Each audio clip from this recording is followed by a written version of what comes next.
Originally we were going to have your dad on this podcast, but then we found out he's intimidated about the mind of Miles. So he didn't want to come on. Does he have any, comments just off the record on the record of, I don't think he even knows what a podcast is. So when I originally told him, he was like, what are you talking about? And he kind of blew me off. Yeah. So I said, all right, I'm not diving into that one. Well, I read the New York Post article where he starts about 8 a.m. in the gym with his guys and then practice, break for lunch and practice for a couple more hours. And he gets right to his 19 hours and 59 minutes very skillfully. I like how he manages that.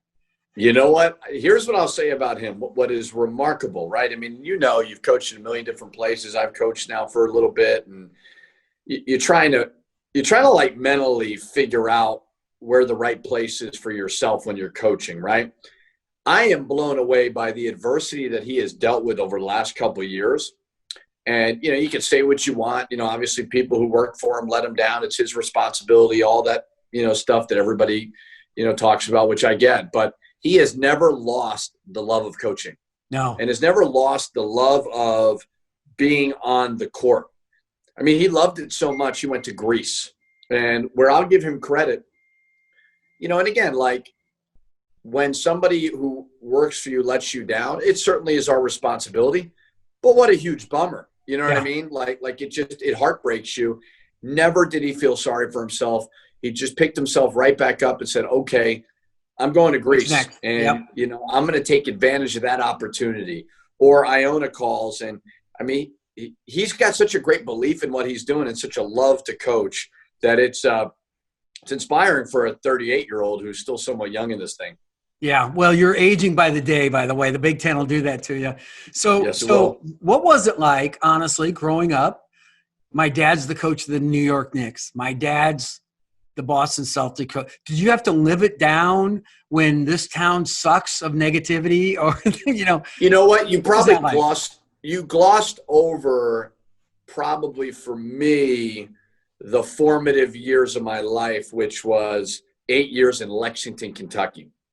Growing up as Rick Pitino's son. And by the way, he was eligible for the postseason 6 times, went national championship twice, I think Final Four, had just crazy amounts of success.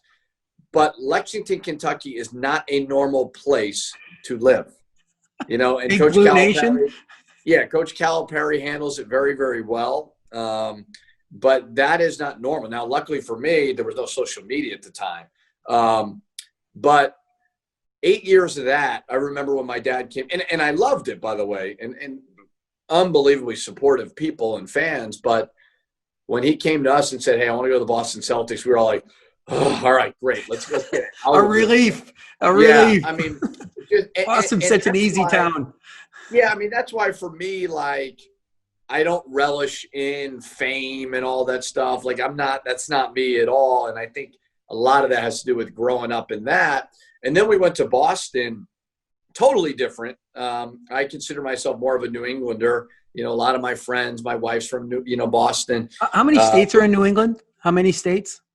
I have no idea. I mean, I could count them right now. New Hampshire, Vermont, Massachusetts, Rhode Island, 4. Have you done Maine yet? Maine, 5. 5? New York, New Jersey 6? Is Connecticut? No? Connecticut's New England. 6. Yeah. 6. Yeah. So we've had this argument on how many, New England guys. So you were a New Englander. So going to Boston was awesome. Oh, it was great. I mean, it just, I just felt at home there. I remember this. I was telling Marcus Carr the story the other day where my dad was, so the first couple of years we lived outside the city.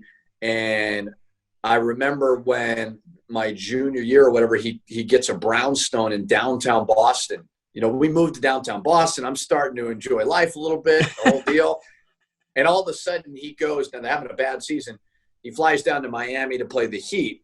And I'm watching the game in Boston, and he has a house in Miami that he loves that you have seen, obviously. Yeah. I brought you down there, and we had a great time there. It was awesome. But he plays the game. They lose.